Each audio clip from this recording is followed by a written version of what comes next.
গোবিন্দ জবা গাছ, গোবিন্দ জবা বেশ সুন্দর দেখতে, ঘিয়ার উপরে লাল, কি সুন্দর।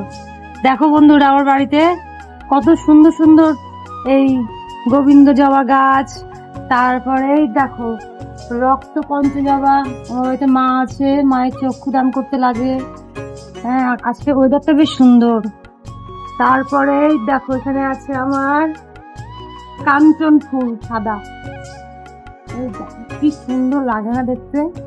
গোবিন্দ চরণে এগুলো যাই দেখতে, সেই ভালো লাগে। আরো আরো ফুল আছে আমার বাড়িতে, প্রচুর ফুল গাছ।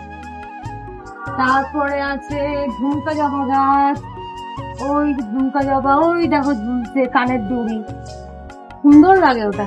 এগুলো সব গাছ আমার হাতে লাগানো। তারপরে এই দেখো সাদা টগর ফুল, এই দেখো টগর ফুল সাদা, এই দেখো টগর ফুল। আজকে বৃহস্পতিবার, কিন্তু আজকে আমার শরীরটা ভালো না দেখে বেশ কিছুদিন তোমাদের সাথে ভিডিও শেয়ার করতে পারিনি, কারণ শরীরটাও ভালো না। আর হাজবেন্ডের মানে বর মশাই তো সকালে মর্নিং স্কুল হয়েছে, তো ওই জন্য বাজার ঘাট ঠিক মতো হচ্ছে না, ওই জন্য তোমাদের সঙ্গে ভিডিওটা শেয়ার করতে পারছি না। আজকে তোমাদের সঙ্গে ভিডিও শেয়ার করবো। আমার বাবা ভুলেন আজকে দেওয়ার জন্য, ওই দেখো ধুতরা ফুলের গাছ, এগুলো সব আমার হাতে লাগানো। এই যে এটা ধুতরা ফুলের গাছ, এই দেখো ফুল, এই দেখো ফুল, কত সুন্দর ফুল, এই দেখো।